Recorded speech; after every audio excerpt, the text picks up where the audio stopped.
Okay मित्रों, ધોરણ 11 commerce account subject એનું પહેલું ચેપ્ટર હિસાબી પદ્ધતિ, એનો આપણે હિસાબી પદ્ધતિનો અર્થ, હિસાબો કોને કહેવાય અને પારિભાષિક શબ્દોમાં પણ શરૂઆતના એ ધંધાકીય વ્યવહાર, બનાવ, મૂડી, ઉપાડ, જવાબદારી આટલાનો અભ્યાસ કર્યો. આજે નવો પારિભાષિક શબ્દ લઈએ છીએ માલ. કયો શબ્દ લઈએ છીએ? માલ કોને કહેવાય? આપણે સાંભળીએ છીએ કે ભાઈ માલ હજુ આવ્યો નથી, કે કોઈ વખત ખરીદી કરવા જઈએ તો આપણને વેપારી દ્વારા એ આવા શબ્દો સાંભળવા મળે છે કે ભાઈ આ મેં મંગાવ્યો તો પણ માલ હજુ આવ્યો નથી, અથવા માલ રસ્તામાં હશે, કાલે માલ આવશે, તમે કાલે આવજો. તો આ વેપારી આવા શબ્દો વાપરતો હોય તો માલ કહેવાય કોને? તો વેપારી માટે માલ કોને કહી શકાય? માલ એટલે શું? તો કેવું હોય તો એવું કહેવાય કે વેપારી જે ચીજ વસ્તુનો વેપાર કરતો હોય તે ચીજ વસ્તુ તેના માટે માલ છે. બરાબર ને? વેપારી જે ચીજ વસ્તુનો વેપાર કરતો હોય તે ચીજ વસ્તુ તેના માટે શું છે? માલ છે. ઓકે, તો બીજી રીતે કેવું હોય તો પણ કહી શકાય. બરાબર ને? વેપારી જે વસ્તુનો વેપાર કરે છે તે વસ્તુ તેના માટે શું છે? માલ. હવે એ માલ શા માટે ખરીદે છે વેપારી? બરાબર ને? તો સંગ્રહી રાખવા માટે ખરીદે છે? ના. શાના માટે ખરીદે છે? વેચવા માટે. શાના માટે ખરીદશે? વેચવા માટે. ઓકે, એટલે કહેવાનો મતલબ એ છે કે વેપારી જે વસ્તુની ખરીદી એ વેચાણ માટે કરતો હોય તેને શું કહેવાય છે? માલ કહેવાય છે. ઓકે, વેપારી જે વસ્તુની ખરીદી એ વેચાણ માટે જો કરતો હોય તો એ વસ્તુ એ તેના માટે શું છે? માલ છે. બરાબર? એટલે બે એંગલથી આપણે સમજી લીધું કે ભાઈ માલ એટલે શું? તો વેપારી જે ચીજ વસ્તુનો વેપાર કરતો હોય તે ચીજ વસ્તુ તેના માટે માલ કહેવાય. એક્ઝામ્પલ તરીકે કાપડના વેપારી માટે કાપડ શું કહેવાય? તો માલ કહેવાય. સફરજનના વેપારી માટે સફરજન શું કહેવાય? તો માલ કહેવાય. બરાબર? આ પ્રમાણે છે. અથવા કાપડનો વેપારી કાપડ કયા હેતુ માટે ખરીદે છે? તો ભાઈ વેચાણ કરવા માટે. બરાબર ને? એટલે જો બે બાબતો સાચી છે. ઓકે, કે વેપારી જે ચીજ વસ્તુની ખરીદી એ વેચાણ માટે કરે છે અને એ ચીજ વસ્તુ એના માટે શું છે? માલ છે. ઓકે, એકદમ સમજી શકાય એવી વસ્તુ છે. બરાબર? મમરાનો વેપારી મમરા શા માટે ખરીદે છે? તો વેચવા માટે ખરીદે છે. બરાબર? ઓકે, એ જ રીતે કેળાનો વેપારી કેળા શા માટે ખરીદે છે? તો ભાઈ વેચવા માટે ખરીદે છે. કરિયાણાનો વેપારી કરિયાણું શા માટે ખરીદે છે? તો વેચવા માટે ખરીદે છે. એટલા માટે એ કરિયાણું, કેળા કે સફરજન કે કાપડના જે વેપારીઓ છે એમના માટે એ શું છે? માલ બનશે. તો આ રીતના માલ એટલે શું? તો બે એંગલથી આપણે કહી શકીએ છીએ. ઓકે, કે વેપારી જે ચીજ વસ્તુનો વેપાર કરતો હોય જે ચીજ વસ્તુ તેના માટે માલ છે, અથવા વેપારી જે વસ્તુની ખરીદી એ ખરીદીનો હેતુ એ વેચવાનો હોય. બરાબર ને? વેપારીની કોઈ પણ વસ્તુની ખરીદીનો હેતુ શું હોય? વેચાણ કરવાનો હોય. તો એ ચીજ વસ્તુ એના માટે શું છે? માલ છે. બરાબર? ઓકે મિત્રો, તો માલ એટલે શું હવે આપણને ખ્યાલ આવી ગયો. સોનાના વેપારી માટે સોનું શું કહેવાય? માલ કહેવાય. બરાબર? કારણ કે એ સોનું શા માટે ખરીદે છે? તો વેચવા માટે. ઓકે, તો એને આપણે માલ કહીશું. હવે બિલકુલ એવો જ એક શબ્દ છે મિલકત. કયો છે? મિલકત. બરાબર? માલ, મિલકત આ રીતના શબ્દો સાથે હોય છે. એટલે માલ કોને કહેવાય સમજી લીધું. તો હવે એના અનુસંધાને આપણને મિલકત એટલે શું એ આપણે જોઈ લઈએ. બરાબર? તો જે ચીજ વસ્તુની ખરીદીનો હેતુ એ વેચાણનો હોય એને માલ કહેવાય, અને જે ચીજ વસ્તુની ખરીદીનો હેતુ એ વેચાણનો નહીં પરંતુ ધંધામાં ઉપયોગ માટેનો હોય એવી ચીજ વસ્તુ એ શું કહેવાય છે? મિલકત કહેવાય છે. બોલો, ખ્યાલ આવી ગયો? બરાબર? અહીંયા ખરીદીનો હેતુ કયો હોય છે? વેચાણ.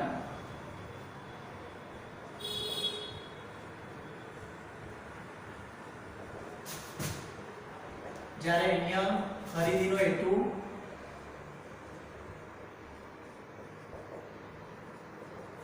ઉપયોગ માટે, શાના માટેનો? ઉપયોગ માટે. એટલે જો એક સાથે આપણને બે વ્યાખ્યાઓ મળે છે માલ મિલકત બંનેની. જે ચીજ વસ્તુની ખરીદીનો હેતુ એ વેચાણનો હોય એને માલ કહીશું, અને જે ચીજ વસ્તુની ખરીદીનો હેતુ એ વેચાણનો નહીં અને ધંધામાં ઉપયોગ માટેનો હોય, બરાબર ને? ઓકે, વેચાણનો નહીં પરંતુ ધંધામાં ઉપયોગ માટેનો હોય એને શું કહેવાય છે? ધંધાની મિલકત કહેવાય છે. શું કહેવાય છે? મિલકત. સમજી લઈએ. કાપડના વેપારી માટે કાપડ શું છે? તો માલ છે. પણ કાપડના વેપારી માટે ફર્નિચર શું બનશે? ધંધાની દુકાનમાં જે ફર્નિચર એને લગાવેલું છે તો એ ફર્નિચર એના માટે શું બનશે? તો બોલો, ફર્નિચરનો હેતુ કેમ એને ફર્નિચર વસાવ્યું છે? કેમ ખરીદ્યું છે? વેચવા માટે ખરીદ્યું છે? ના, ઉપયોગ માટે ખરીદ્યું છે, બરાબર ને? ઓકે, એટલે ધંધાકીય એકમમાં એ કેટલીક વસ્તુઓની જરૂર પડે છે. શા માટે? તો ધંધો તમે સારી રીતે કરી શકો એટલે સગવડો ઊભી કરવી પડે. અને આ જે સગવડો છે એ બધી ધંધાકીય એકમ માટે શું બને છે? મિલકત બને છે, બરાબર ને? કારણ કે એ સગવડો થકી પોતાની ધંધાકીય પ્રવૃત્તિ સારી રીતે કરી શકે છે. એટલે એ વેચવા માટે ખરીદતો નથી. મિલકત એ વેચવા માટે ખરીદે નહીં, બરાબર ને? કરિયાણાના વેપારી પાસે તમે જાઓ એટલે કરિયાણું માંગો તો તમને એ જેટલો સ્ટોક એની પાસે હોય એટલું તમને આપશે. પણ તમે એની પાસે એની ખુરશી માંગો, એનું ટેબલ માંગો કે એનો પંખો ચાલતો હોય માંગો, તો પંખો સારો છે મને આપી દો, તો એ આપશે ના. કેમ? કારણ કે એ જે બધી વસ્તુઓ છે, વજન કાંટો એનો હોય, એ તમે માંગો વેચાતો તોય ના આપે, બરાબર? કારણ કે એ કરિયાણાનો વેપારી એ પંખો, ટેબલ, ખુરશી કે વજન કાંટો એ વેચવા માટે લાવ્યો હોતો નથી. પણ શા માટે એને ખરીદ્યો હશે? તો ધંધામાં ઉપયોગ માટે ખરીદ્યો હશે. એટલે એના માટે શું બને છે? મિલકત બને છે, બરાબર? એટલે આ પ્રમાણે હોય છે. એટલે આપણને તરત ખ્યાલ આવે કે જે વસ્તુની ખરીદીનો હેતુ એ વેચાણનો હોય તો એને માલ કહેવાય, અને જે વસ્તુની ખરીદીનો હેતુ એ વેચાણનો નહીં પરંતુ ધંધામાં ઉપયોગ માટેનો હોય તો એને શું કહેવાય? મિલકત કહેવાય. એટલે આ રીતે માલ અને મિલકતનો બંને ભેદ પડે છે, બરાબર? ઓકે, તો સમજી લીધું મિત્રો? યસ. હવે જે મિલકતો છે એના કેટલાક પ્રકાર પડે છે. શું થાય છે? એના કેટલાક પ્રકાર પડે છે. એ પ્રકાર આપણે જોઈ લઈએ. વાસ્તવિક મિલકતો અને અવાસ્તવિક. મુખ્ય બે પ્રકાર છે, વાસ્તવિક અને અવાસ્તવિક. હવે વાસ્તવિક મિલકતો કોને કહેવાય? તો વાસ્તવમાં જેનું મૂલ્ય હોય, બરાબર ને? જે વાસ્તવમાં શું ધરાવે છે? મૂલ્ય ધરાવે છે. જેનું ઉપજ મૂલ્ય હોય છે, જેને તમે સરળતાથી રોકડમાં રૂપાંતરિત કરી શકો છો, બરાબર? જે મિલકત વેચવાથી એ રોકડ ઉપજી શકે એવી જે મિલકત છે એને આપણે કઈ મિલકત કહીએ છીએ? વાસ્તવિક મિલકત કહીએ છીએ, કે જે વાસ્તવમાં અસ્તિત્વ ધરાવતી હોય છે, બરાબર? ઓકે, એ દ્રશ્ય કે અદ્રશ્ય સ્વરૂપે એ ધંધામાં હોય છે. એટલે જેનું વાસ્તવમાં મૂલ્ય હોય, જે ઉપજ મૂલ્ય ધરાવે છે, જેને તમે સરળતાથી રોકડમાં રૂપાંતરિત કરી શકો છો, જેને રોકડમાં રૂપાંતરિત કરી શકાય છે, અને જેને તમે વેચવાથી તમને રોકડ મળી શકે છે એવી જે મિલકત છે એને આપણે વાસ્તવિક મિલકત કહીશું. કઈ મિલકત કહીશું?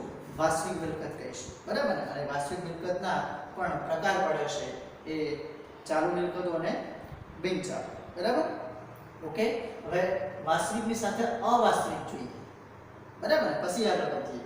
તો વાસ્તવિક મિલકત એટલે હવે આપણને ખબર પડી ગયો, બરાબર ને? કે જે મિલકત વાસ્તવમાં મૂલ્ય ધરાવતી હોય, જેનું ઉપજ મૂલ્ય હોય, જેને તમે રોકડમાં રૂપાંતરિત કરી શકો છો, અથવા જે મિલકતને વેચવાથી એ રોકડ ઉપજતી હોય તેવી મિલકતને વાસ્તવિક મિલકત કહેવાય છે, બરાબર? યસ. બિલકુલ વિરુદ્ધ સાહેબ, અવાસ્તવિક. જો એનું નામ છે અવાસ્તવિક. વાસ્તવમાં એ ઉપજ મૂલ્ય ધરાવતી નથી, એટલે કે જેનું ઉપજ મૂલ્ય કેવું છે? શૂન્ય છે. ઉપજ મૂલ્ય કેવું છે? શૂન્ય. અને વાસ્તવમાં જે અસ્તિત્વ ધરાવતી નથી. ઓકે, એ અસ્તિત્વમાં હોતી જ નથી. એનું ઉપજ મૂલ્ય પણ શૂન્ય હોય છે, બરાબર ને? એને તમે રોકડમાં રૂપાંતરિત પણ કરી શકતા નથી. તો એ શું છે? એ માત્ર ને માત્ર બિન પુનરાવર્તિત ખર્ચ છે, જેનું પુનરાવર્તન ન થઈ શકે એવો ખર્ચ એટલે બિન પુનરાવર્તિત ખર્ચ કહેવાય છે. બરાબર ને? ઓકે. ધંધાકીય એકમમાં ઘણી વખત મોટા પાયે ખર્ચ થતા હોય અને એ ખર્ચનો લાભ એ ધંધાને અમુક ચોક્કસ વર્ષો સુધી મળતો હોય છે અને એ ખર્ચા એ વર્ષો સુધીમાં એ તમારે માંડી વાળવાના હોય છે અને એટલા માટે એ ખર્ચ તરીકે નહીં પરંતુ આપણે આને અવાસ્તવિક મિલકત તરીકે નોંધીએ છીએ. બરાબર ને? ઓકે. કયા સ્વરૂપે નોંધીએ છીએ? અવાસ્તવિક મિલકત. અવાસ્તવિક મિલકત એ શું છે? વાસ્તવમાં મિલકત નહીં પણ એક પ્રકારનો મોટા પાયે કરેલો ખર્ચ છે. બરાબર ને? કે જેને તમે એ અમુક ચોક્કસ વર્ષોમાં શું કરો છો? માંડી વાળો છો. આવો જે ખર્ચ છે એને કહેવાય છે અવાસ્તવિક મિલકત. બરાબર? ઓકે. કારણ કે કેમ અમુક ચોક્કસ વર્ષોમાં માંડી વાળવામાં આવશે? તો એ મોટા પાયે કરેલા ખર્ચનો લાભ એ આપણને જે વર્ષે ખર્ચ કર્યો છે એ વર્ષ પૂરતો જ નહીં પરંતુ પાછળના કેટલાક વર્ષો સુધી મળતો હોય છે. એટલે જેટલા વર્ષ સુધી એનો લાભ આપણને મળવા પાત્ર થતો હોય એટલા વર્ષમાં એ ખર્ચની રકમ એ દર વર્ષે થોડી થોડી આપણે ખર્ચ તરીકે શું કરીએ છીએ? માંડી વાળીએ છીએ અને એને જેટલી નથી માંડી વાળતા એટલી મિલકત તરીકે નોંધવામાં આવે છે. બરાબર? એટલા માટે એને આપણે અવાસ્તવિક ખર્ચ મિલકત કહીએ છીએ. બરાબર? શું કહીએ છીએ? અવાસ્તવિક મિલકત. વાસ્તવમાં મિલકત છે નહીં. બરાબર? એટલે શું છે? એ ખર્ચ છે. બરાબર? કયા ખર્ચા? તો એ ખર્ચમાં સમાવેશ થાય આ નીચેના ખર્ચોનો સમાવેશ થાય છે. શેર કે ડિબેન્ચર બહાર પાડવાનો ખર્ચ. જ્યારે મિત્રો શેર કે ડિબેન્ચર આપણે બહાર પાડીએ છીએ ને ત્યારે એનો મોટા પાયે ખર્ચ થતો હોય છે અને એ ખર્ચ એટલો મોટો હોય છે કે આપણે કોઈ એક વર્ષે ખર્ચ તરીકે લખી શકતા નથી પણ દર વર્ષે એ થોડો થોડો આપણે ખર્ચ તરીકે લખીશું અને નહીં માંડી વાળેલો ખર્ચ એ મિલકત તરીકે નોંધીશું જેને આપણે નામ આપીશું અવાસ્તવિક મિલકત. ઓકે. યસ. એ જ રીતે ડિબેન્ચર વટાવ. બરાબર? ડિબેન્ચર જ્યારે બહાર પાડીએ છીએ વટાવથી ત્યારે વટાવની જે રકમ છે એ પણ મોટા પાયે હોય છે. બરાબર ને? તો એ જે વટાવની રકમ છે એ જે વર્ષે વટાવ આપ્યો હોય એ વર્ષે આપણે નહીં માંડી વાળીએ પણ અમુક ચોક્કસ વર્ષો સુધી એને ખેંચીશું. બરાબર ને? આગળ લઈ જઈશું અને દર વર્ષે થોડું થોડું માંડી વાળીશું એટલે એને પણ કહેવાય છે અવાસ્તવિક મિલકત. ઓકે. અને એ જ રીતે પ્રાથમિક ખર્ચ છે, જાહેરાત ઝુંબેશ ખર્ચ છે.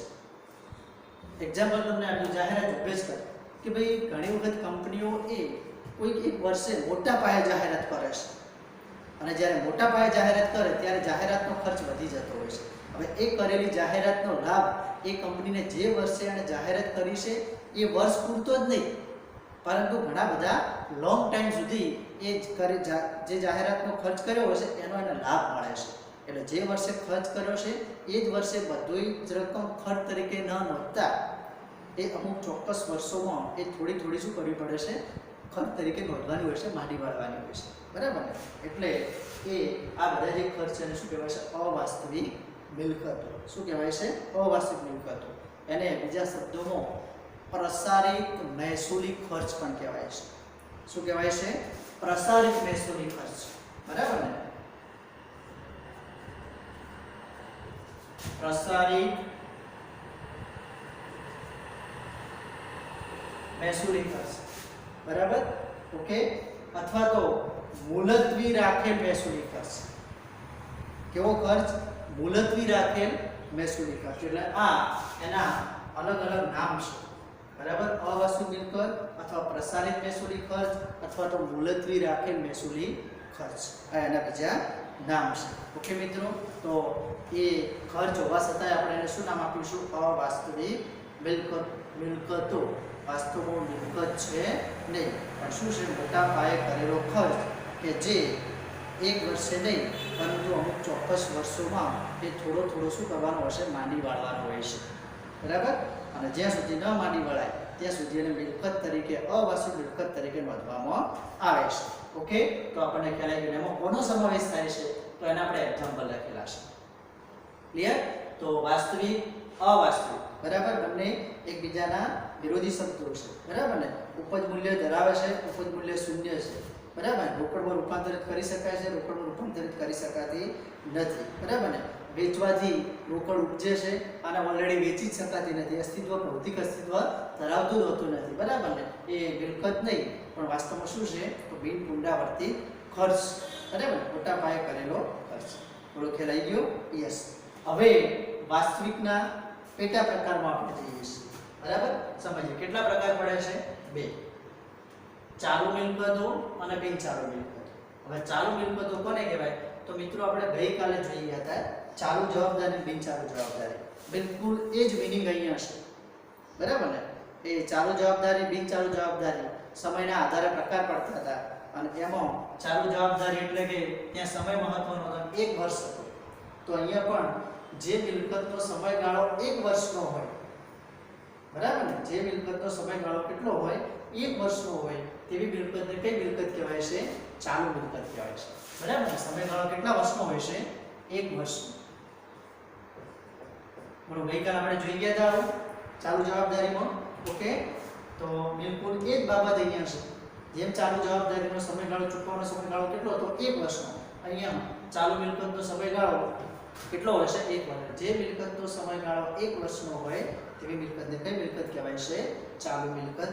ઓકે, મીન્સ કે 1 વર્ષની અંદર એ મિલકત રોકડમાં રૂપાંતરિત થઈ શકે છે. એને તમે સરળતાથી સમો રૂપાંતરિત કરી શકો છો રોકડમાં. એટલા માટે એ મિલકતને કઈ મિલકત કહેવાય છે? ચાલુ મિલકત કહેવાય છે. બરાબર ને? ઓકે, સમયગાળો હોય એટલે કહેવાનો મતલબ આવો છે કે એ મિલકતને તમે સરળતાથી 1 વર્ષની અંદર એ રોકડમાં રૂપાંતરિત કરી શકો છો. બરાબર? તો એ ચાલુ મિલકતના ઉદાહરણો કયા છે? તો એમાં સમાવેશ આનો થાય. જો પહેલા તો પ્યોર રોકડ હતા, રોકડ શિલ્લક, બેંક શિલ્લક, દેવાદાર, લેણી મૂડી, માલનો સ્ટોક. બરાબર? તૈયાર માલનો કે કાચા માલનો સ્ટોક. બરાબર? એને કહેવાય છે ચાલુ મિલકતો. મિલકતો કહેવાય છે ચાલુ મિલકતો. ઓકે, અને આનો એક પેટા પ્રકાર છે એ તમને કહી દઉં ચાલુ મિલકતોનો. તો ચાલુ મિલકતોનો પેટા પ્રકાર કયો છે? તો પ્રવાહી મિલકત.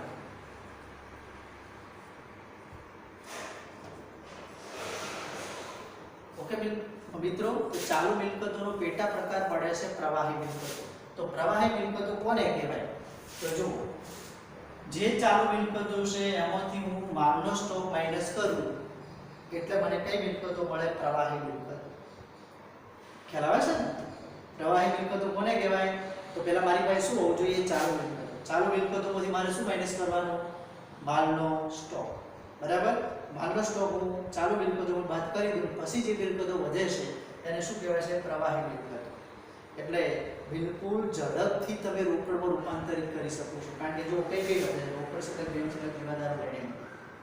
ઓકે, એટલે આવી જે મિલકતો છે એને આપણે કઈ મિલકતો કહીશું? પ્રવાહી મિલકત. ઓકે, પ્રવાહી મિલકતો કોનો પેટા પ્રકાર છે? ચાલુ મિલકતો.